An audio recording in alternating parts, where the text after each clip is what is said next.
حضرت علیہ السلام کی ذہانت، فصاحت اور حکمت کی بے شمار واقعات تاریخ اسلام میں موجود ہیں، جو نہ صرف ان کی علمی بلندی کو ظاہر کرتے ہیں بلکہ ان کی عدل و انصاف، فہم و فراست اور قوت فیصلے کا بھی منہ بولتا ثبوت ہیں۔ ذیل میں حضرت علی کی ذہانت کا ایک واقعہ تفصیل سے 2000 الفاظ پر مشتمل بیان کیا جا رہا ہے، جو ان کے علم و تدبر اور فہم کی عظمت کو واضح کرتا ہے۔ حضرت علی علیہ السلام کی ذہانت کا مشہور واقعہ یہ بچہ کس کا ہے؟ پس منظر: حضرت علی رضی اللہ تعالیٰ عنہ کا دور خلافت ہو یا ان کی زندگی کا کوئی بھی دور، آپ ہمیشہ عدل و انصاف، فہم و فراست اور حکمت کے بلند ترین مقام پر نظر آتے ہیں۔ آپ نے خلفائے راشدین کے دور میں قاضی کی حیثیت سے بھی فرائض انجام دیے اور کئی ایسے پیچیدہ مقدمات حل کیے جنہیں دوسرے قاضی اور فقہ حل نہ کر سکے۔ انہی میں سے ایک مشہور واقعہ ہے جو آپ رضی اللہ تعالیٰ عنہ کی ذہانت کا مظہر ہے۔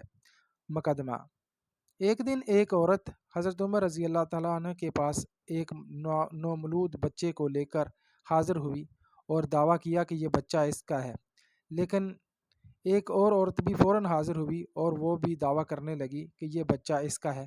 دونوں عورتیں بچے کو گود میں لینے کی کوشش کر رہی تھیں، ہر ایک یہی کہتی تھی کہ میں نے اس بچے کو جنا ہے۔ مقدمہ پیچیدہ تھا کیونکہ دونوں عورتوں کی گواہی یکساں تھی اور بچے کی عمر اتنی کم تھی کہ وہ خود کچھ کہنے کے قابل نہ تھا۔ حضرت عمر فاروق رضی اللہ تعالیٰ عنہ نے جب معاملہ دیکھا تو آپ نے فوراً فرمایا، اس مقدمے کو علی رضی اللہ تعالیٰ عنہ کے سپرد کرو، وہی اس کا صحیح فیصلہ کریں گے۔ حضرت علی کا فیصلہ: جب دونوں عورتیں حضرت علی کے پاس لائی گئیں تو آپ نے بڑی خاموشی سے دونوں کا بغور دیکھا، پھر آپ نے دونوں عورتوں سے الگ الگ سوالات کرنا شروع کیے۔ تم نے بچہ کب جنا؟ کس دن جنا؟ کون سے عالم میں جنا؟ تمہارا بچہ پیدا ہونے کے بعد کیسا تھا؟ کیا علامات تھیں؟ حضرت علی رضی اللہ تعالیٰ عنہ نے دونوں عورتوں کے بیانات میں فرق محسوس کر لیا، مگر معاملہ ایسا تھا جس میں ظاہری دلیل کافی نہ تھی۔ پھر حضرت علی نے ایک ایسا طریقہ اپنایا جو رہتی دنیا تک ذہانت کی ایک اعلیٰ مثال بن گیا۔ فیصلے کی حکمت عملی: حضرت علی رضی اللہ تعالیٰ عنہ نے فرمایا، چونکہ تم دونوں اس بچے کی ماں ہونے کا دعویٰ کرتی ہو اور بچہ خود تو فیصلہ کر نہیں سکتا، اس لیے میں اسے آدھا آدھا کر کے دونوں کو دے دیتا ہوں۔ یہ سنتے ہی ایک عورت خاموش رہی جبکہ دوسری عورت چیخ پڑی، نہیں نہیں، خدارا ایسا نہ کیجیے، بچہ اس کو دے دیجیے لیکن بچے کو نہ کاٹیے۔ حضرت علی مسکرائے اور فرمایا، یہی اصل ماں ہے۔ تجزیہ: یہ فیصلہ حضرت علی کی گہری بصیرت اور نفسیات انسانی پر عبور کا ثبوت ہے۔ آپ نے سلیمان علیہ السلام کے مشہور فیصلے کی طرز پر فیصلہ کیا، لیکن اس کو نئے انداز میں پیش کر کے ثابت کر دیا کہ اسلام کے پاس ہر دور کے لیے حکمت اور دانش موجود ہے۔ اصل ماں کبھی اپنے بچے کو نقصان نہیں پہنچنے دینا چاہتی، چاہے اس کے لیے اسے بچہ کسی اور کو ہی کیوں نہ دینا پڑے۔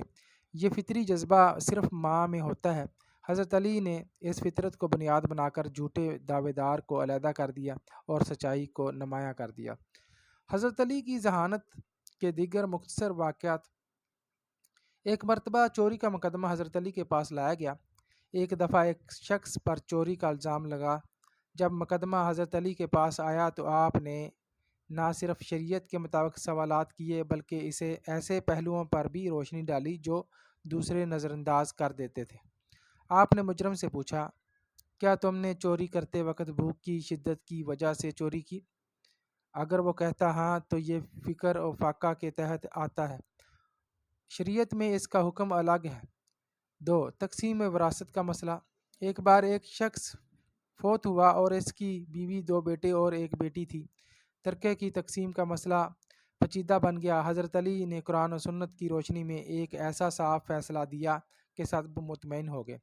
حضرت علی کی فطری ذہانت: حضرت علی کا شمار ان اصحاب میں ہوتا ہے جو نہ صرف علم و فقہ میں مہارت رکھتے تھے بلکہ فطری ذہانت بھی ان میں کمال کی تھی۔ نبی کریم صلی اللہ علیہ وسلم نے فرمایا، انا مدینۃ العلم العلا بابال، میں علم کا شہر ہوں اور علی اس کا دروازہ ہے۔ یہ حدیث واضح کرتی ہے کہ حضرت علی علم و حکمت کے سرچشمہ تھے۔ حضرت علی کی ذہانت کے چند اقوال: نمبر 1، جاہل سے بحث ایسے ہی ہے جیسے اندھے کو آئینہ دکھانا۔ نمبر 2، انسان اپنی زبان کے نیچے چھپا ہوتا ہے۔ نمبر 3، دو قسم کے لوگ ہمیشہ نقصان اٹھاتے ہیں، ایک وہ جو زیادہ بولتے ہیں اور ایک دوسرے وہ جو بالکل خاموش رہتے ہیں۔ نتیجہ: حضرت علی کرم اللہ وجہہ کی ذہانت کا یہ واقعہ صرف ایک فیصلے کی نمائندگی نہیں کرتا، بلکہ یہ اسلام کے عدالتی نظام، انسانی نفسیات اور حق و باطل کی تمیز کی اعلیٰ ترین مثال ہے۔ آپ صلی اللہ علیہ وسلم، آپ رضی اللہ تعالیٰ عنہ کے فیصلے یہ صرف عقلی تھے بلکہ روحانی حکمت سے بھی بھرپور تھے۔ یہی وجہ ہے کہ آپ کو باب العلم کہا گیا اور تاریخ اسلام میں سب آپ کی ذہانت ہمیشہ ایک منارہ نور کی حیثیت رکھتی ہے۔ اگر آپ چاہیں تو میں مزید واقعات حضرت علی کی ذہانت پر الگ الگ بھی لکھ سکتا ہوں یا اس واقعے پر مزید توسیع بھی کر سکتا ہوں۔ اپنا ڈھیر سارا خیال رکھیے گا، دعا میں یاد رکھیے گا، اور حضرت علی رضی اللہ تعالیٰ عنہ کی زندگی کے بارے میں بغور مطالعہ کیجیے گا، کیونکہ اس میں بہت ساری ایسی باتیں ہیں جو آپ کو زندگی میں آپ کو بہت سارا سکون دے سکتی ہیں۔ اللہ حافظ۔